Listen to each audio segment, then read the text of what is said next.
So naganap na po kanina mga idol ang official and final weigh-in nila Jesse Bam Rodriguez at WBA World Bantamweight Champion Antonio Vargas sa San Antonio, Texas kanina. Kung saan tumimba nga po ang dalawa na magkapares na timbang na 117.6 pounds sa kanilang nangyaring weigh-in. Kaya dahil po dyan, tuloy na nga po ang magiging bakbakan ng dalawa bukas. At sa magaganap na laban na yan nila Jesse Bam Rodriguez at Antonio Vargas mga idol, nagbigay nga po ng interes itong si Naoya Inoue sa laban na yan.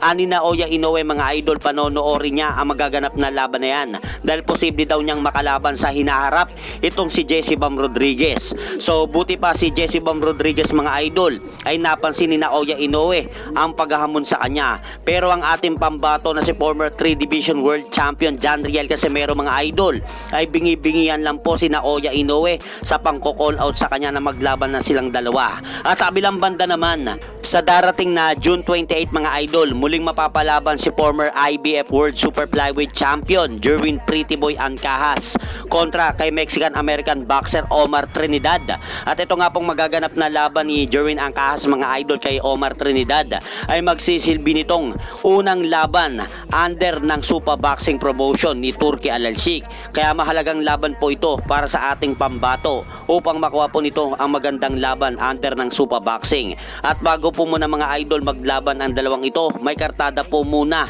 si Omar Trinidad na 20 panalo at walang talo at 2 tabla at 14 dito ay natapos via knockout. Habang si Jerwin Ancajas naman po mga idol ay may kartada naman po itong 38 wins, 4 losses, 2 draw with 25 knockout. Kaya magandang laban po ito para kay Jerwin Ancajas. At sa iba pang balita, ayon nga po kay dating WBC at WBO World Minimum Weight Champion Melvin Jerusalem, sinabi nito sa darating daw na laban ni Joey Canoy kontra kay current unified WBO, WBA and Ring World Minimum Weight Champion Oscar Collazo na nakatakdang maganap ngayong darating na June 20 sa California.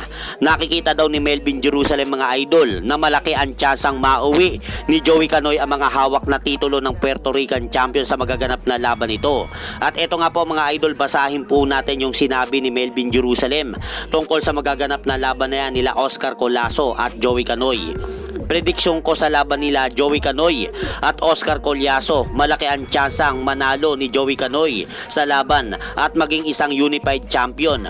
Walang pabor-pabor, base lang sa experience ko sa kanilang dalawa.